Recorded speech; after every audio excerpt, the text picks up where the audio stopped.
बिहार में 1 करोड़ युवाओं को नौकरी और रोजगार देने का है ये master plan. New page economy पर सरकार का फोकस। पहली कैबिनेट मीटिंग में नीतीश का बिहार रिवाइवल प्लान। आइए विस्तार से जानते हैं 1 करोड़ रोजगार। आइए विस्तार से जानते हैं ग्लोबल न्यूज 24 संपादक डॉक्टर मनोज गौतम के साथ। बिहार सरकार ने अगले 5 सालों में 1 करोड़ युवाओं को नौकरी और रोजगार देने का लक्ष्य तय किया है। इसके लिए सरकार की तरफ से खास रोड मैप तैयार किया गया है। बिहार के ज्यादा से ज्यादा युवा रोजगार और नौकरी से कैसे जुड़े, इसके लिए न्यू एज इकोनॉमी पर फोकस किया जाएगा। ऐसे में सरकार की प्लानिंग क्या है, आइए कुछ जानते हैं विस्तार से। बिहार में नई सरकार के गठन के तुरंत बाद रोजगार को लेकर सबसे बड़ा ऐलान किया गया है।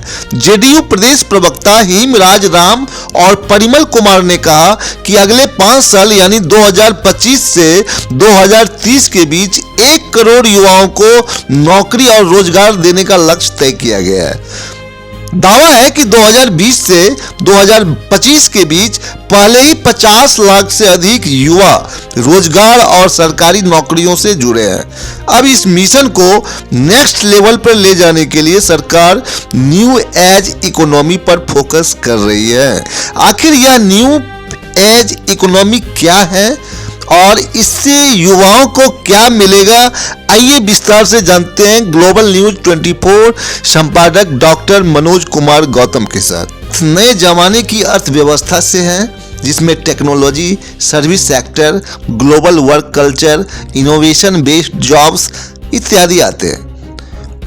इसी और आसान भाषा में कहा जा सकता है कि आर्थिक मॉडल जिसमें नौकरियां सिर्फ फैक्ट्रियां लगाकर नहीं बल्कि आईटी और software service, global back end processing, e commerce, digital सेवाएं, fintech, edtech, health tech, startup, innovation centres, skill based service industry आदि अर्थव्यवस्था का जो केंद्र है, इसको लेकर के भी नौकरियां उत्पन्न की जा सकती है।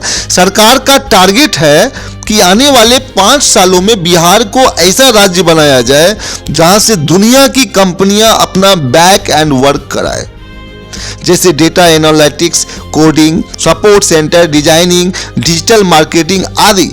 यह वही मॉडल है जिसके जरिए बेंगलुरु, हैदराबाद और पुणे को नौकरी का बड़ा केंद्र बनाया गया। 2025 से 2030 तक का एक खास रोड मैप तैयार है, जिससे सरकारी नौकरियां, निजी सेक्टर की नौकरियां और स्वरोजगार तीनों को मिलाकर पूरा किया जाएगा।